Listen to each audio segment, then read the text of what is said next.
This is a demonstration and application of the concepts of the video on The Fundamentals of Drawing Part 1. If you haven't watched that, check that out first and come back here for the demo. Okay, now before drawing, let's take a look at this teapot. It's good practice to take a minute or maybe more to just look at the subject and evaluate it before committing anything on paper. I deliberately chose this picture as a starting point because the perspective isn't too obvious, except for the rounded bottom of the pot and the fixture on the side. We'll move on to more complex setup after this.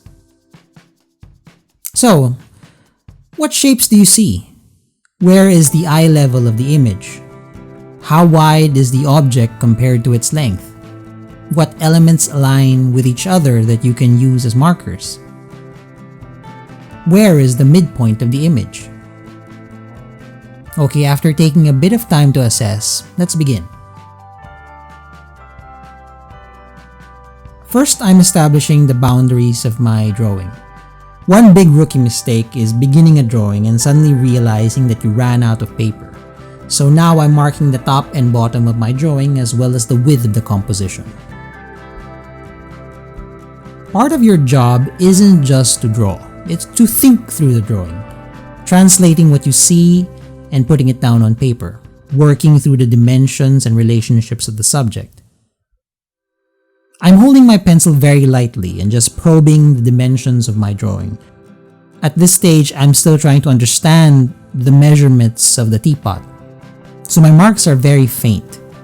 My grip is very far from the end of the pencil so I can make quick slashing and straight but faint marks. So I'm marking the width of the teapot, subdividing the different segments, establishing angles, and generally finding out how one part relates to the other.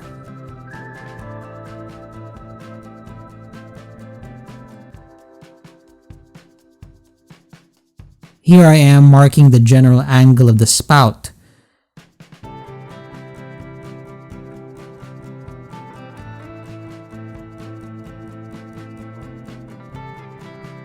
I'm also looking at where the curves of the sides of the teapot begin. And although you can't see it on the video, I'm pausing once in a while to use the sighting techniques. I'm looking at the photo reference and measuring the parts using my pencil and transferring it to the drawing. It's helpful to understand, well, at least in my experience, that you should start with straight lines before curved lines. Straight before curved. Find the general angle and direction, mark it, and then curve later.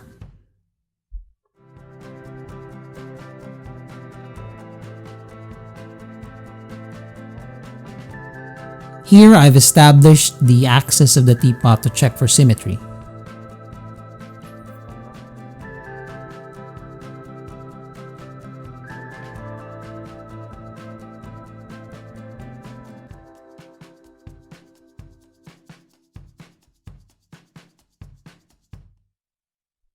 I noticed that the handle on the side of the teapot is parallel to its body, so I'm making a line parallel to that.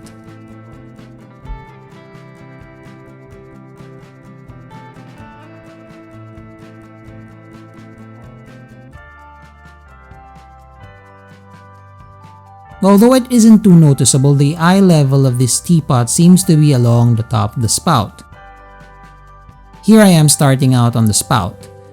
It has a gentle curve that's very tricky to get, so I'm starting with straight lines and then curving later.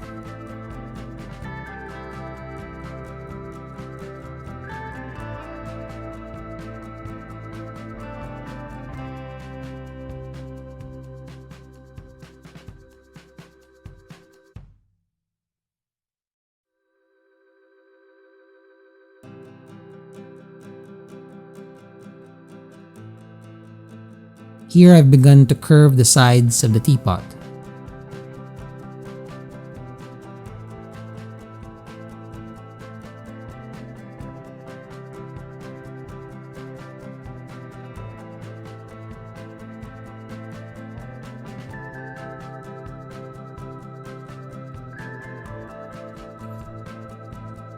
I've accentuated the midpoint so I can check for symmetry.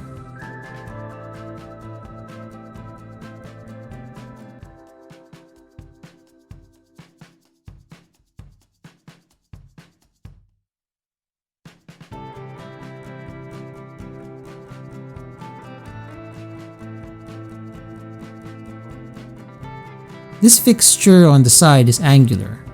I've made sure that whatever lines are there converge on some unseen vanishing point.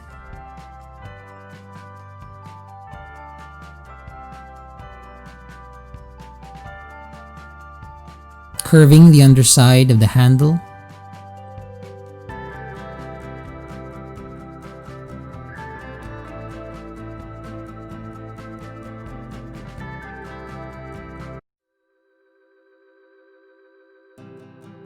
There's a slight curve on the top of the teapot's lid that it's a bit tricky to get because it's very subtle.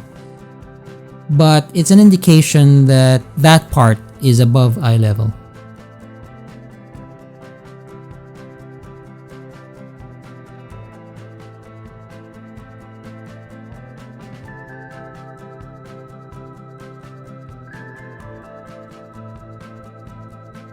Now curving the side a bit more and darkening my lines.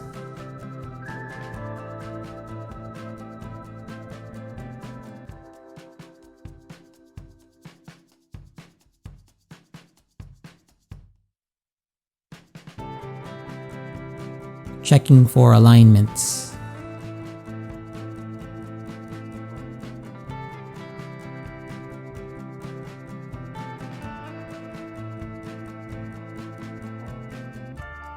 Now drawing the ellipse at the bottom using what is called drawn through lines, or drawing the other side of the thing as if you can see through the object, as if the object were an X-ray and you can see the lines around it.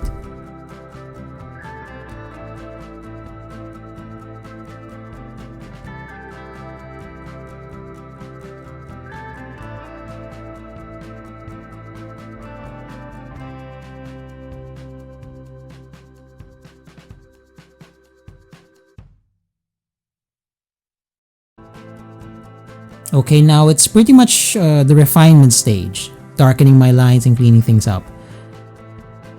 But I'm going to keep the probing and guidelines intact, and this is something I want to see in your plate so I can see how you think and probe the image. That's it. Give it a try.